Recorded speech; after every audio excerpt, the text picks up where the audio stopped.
Au nom du Père, du Fils et du Saint-Esprit. Amen.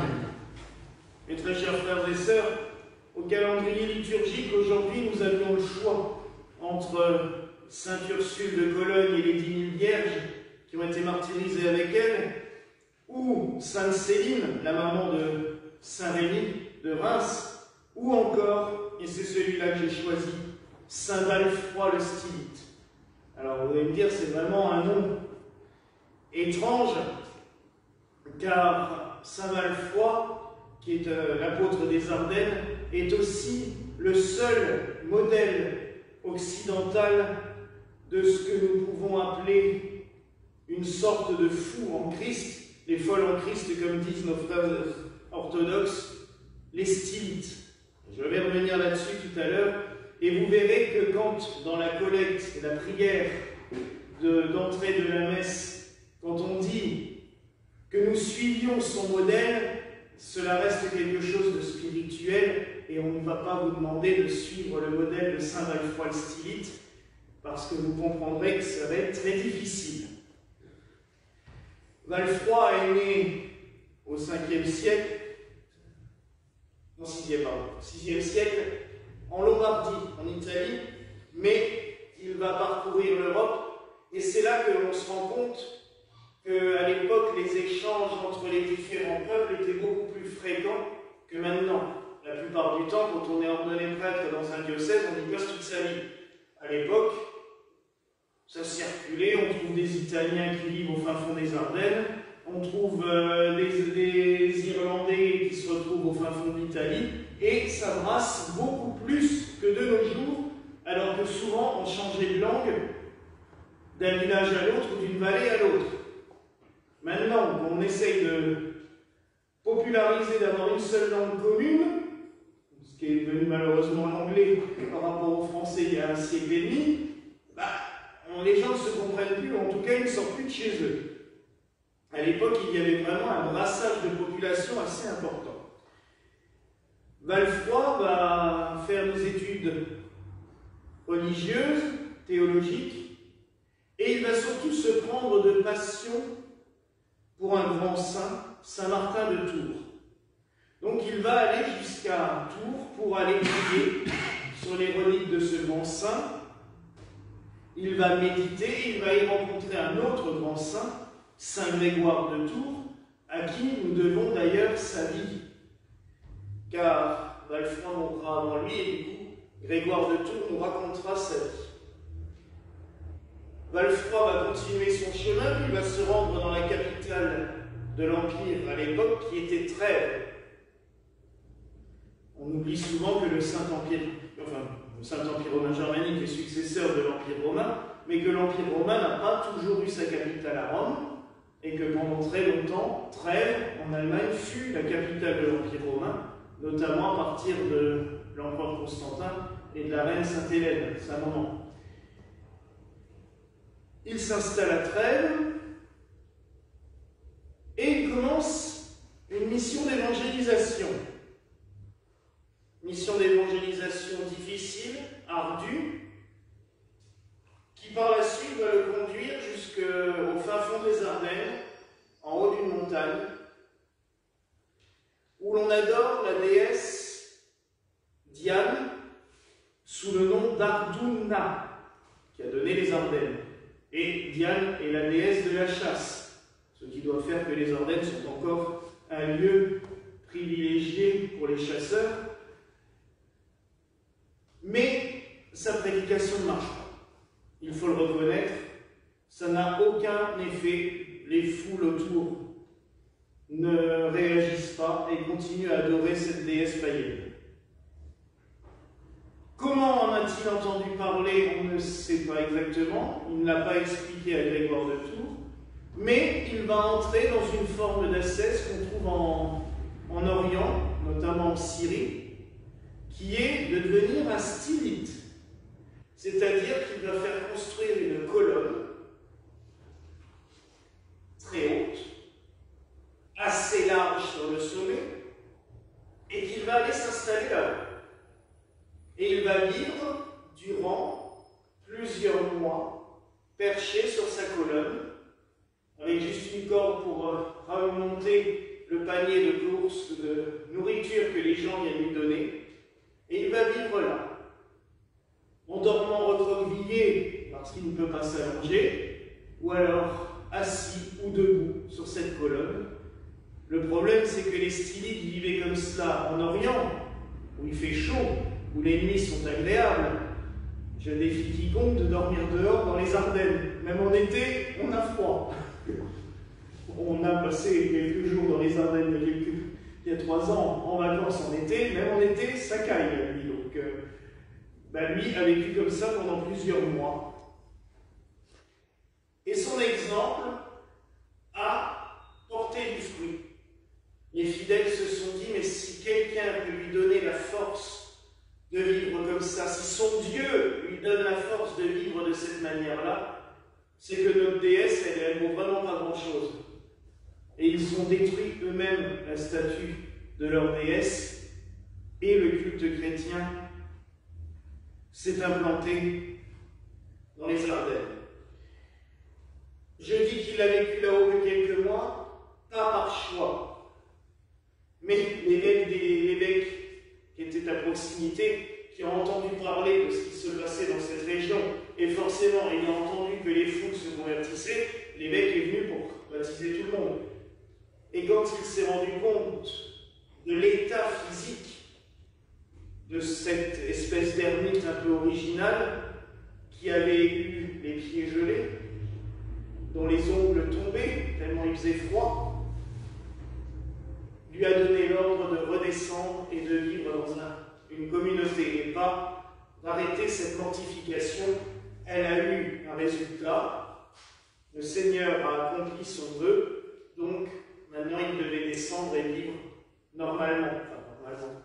Il a quand même vécu comme un ascète puisqu'il a créé une petite communauté, un monastère, qui était le monastère Saint-Valfroy, qui a existé jusqu'à la Révolution française dans les Ardennes. On pourrait se dire, quelle mouche l'a piqué pour vivre ainsi? Il y en a d'autres. Les orientaux connaissent notamment Saint Siméon le Stylite, qui est le plus connu, et qui d'ailleurs était, on l'a découvert par la suite, un ami de Sainte Geneviève de Paris. Ils correspondaient tous les deux.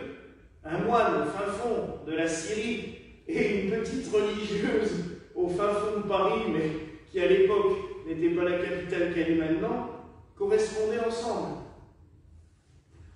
Vous voyez que ces mouvements, cet ascétisme s'était propagé. On savait ce qui se passait dans les différents pays.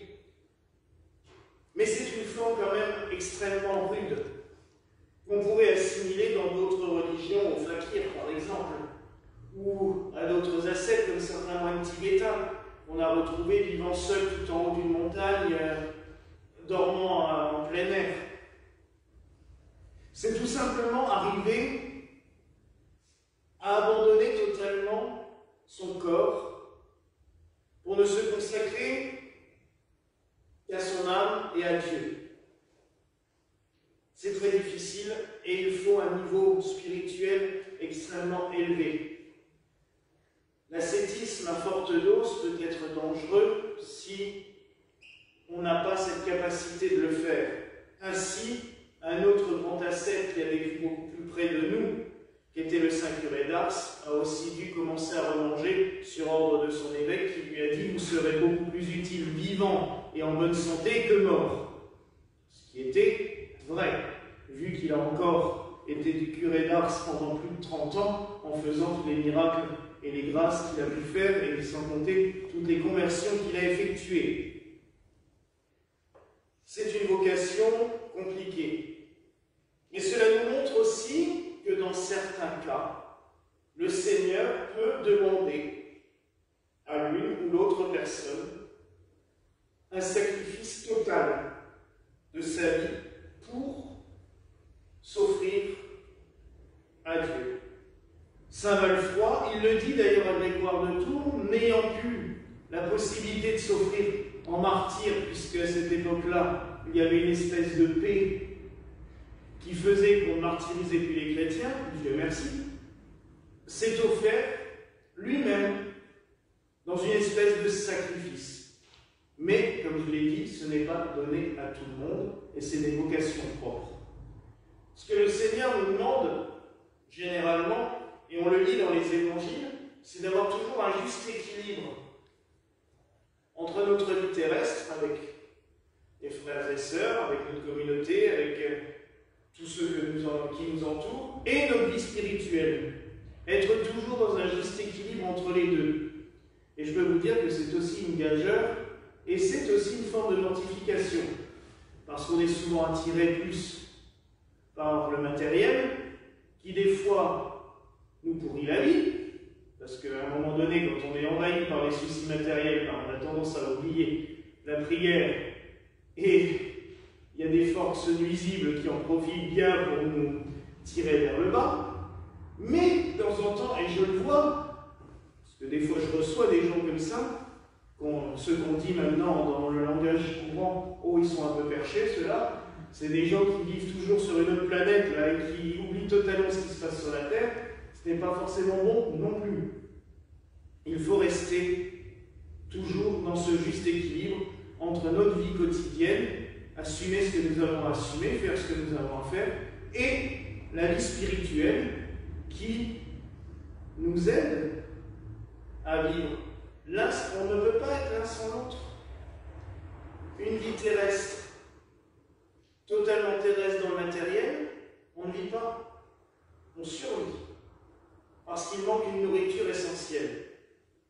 En revanche, planer à 100 000 tout le temps, c'est pareil, on oublie sa santé, on oublie les autres, donc souvent ça conduit à la séparation des autres, à se fâcher avec les autres.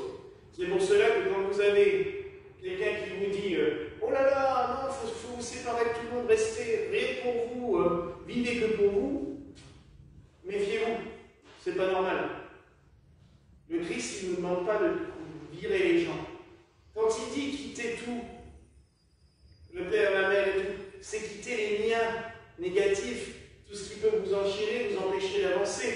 Mais il ne vous dit pas de les abandonner sur le bord de la route et de puis les nourrir, de ne pas vous en occuper. Il y a une différence entre se couper des liens nuisibles, négatifs, ou tout simplement dire « Oh ben non, vous savez, je ne peux pas venir à l'église, ou je ne peux pas prier parce que j'ai ça à faire, j'ai ça à faire, j'ai ça à faire. » Non. Mais d'un autre côté, le Christ n'a pas aboli non plus ce magnifique commandement qui dit « Tu honoreras ton père et ta mère ». Il ne se contredit pas. Certains disent « Ah ben non, mais là il dit le contraire. » Non. Il nous fait juste comprendre que même si vous assumez votre vie, si pendant ce temps-là on vous dit que chez vous, votre père est en train de mourir et qu'il n'y a personne pour s'en occuper, demi-tour, tu y vas. Et dans la vie des grands saints, on le voit régulièrement. Où la mère supérieure, ou le père rabbé dit, au moins dans la moniale, non. Là pour l'instant, stop. Vous retournez chez vous, vous occupez de ce qu'il y a à faire. Et vous reviendrez quand ce sera fait. Parce que nous avons un juste équilibre à maintenir. Mais ce que nous pouvons obtenir de Saint Balfour, c'est cette soif d'évangéliser. Cette soif de s'offrir totalement pour convertir quelqu'un ou pour aimer tout simplement quelqu'un. Parce que pour moi, porter la parole de Dieu, la parole du Christ aux autres, c'est un acte d'amour. C'est aimer de faire connaître la plus belle des choses au monde. On n'a pas envie, si j'aime pas quelqu'un, je n'ai pas envie d'aller lui parler du Christ. C'est une démarche. Et c'est beau comme ça de s'offrir totalement. On a des tas d'exemples. Je disais le curé d'Ars qui jeûnait pendant des jours et des jours pour demander le pardon pour telle ou telle personne qu'il avait reçue, en se disant mais lui il n'aura jamais la force de faire les pénitences que l'Église pourrait lui imposer, moi je l'ai fait pour lui. Et il l'a fait souvent. Quand on pense à d'autres saints qui se sont mortifiés pour obtenir le pardon de quelqu'un, Thérèse de Lisieux, à 15 ans, qui a prié des nuits entières pour la conversion de Panzini,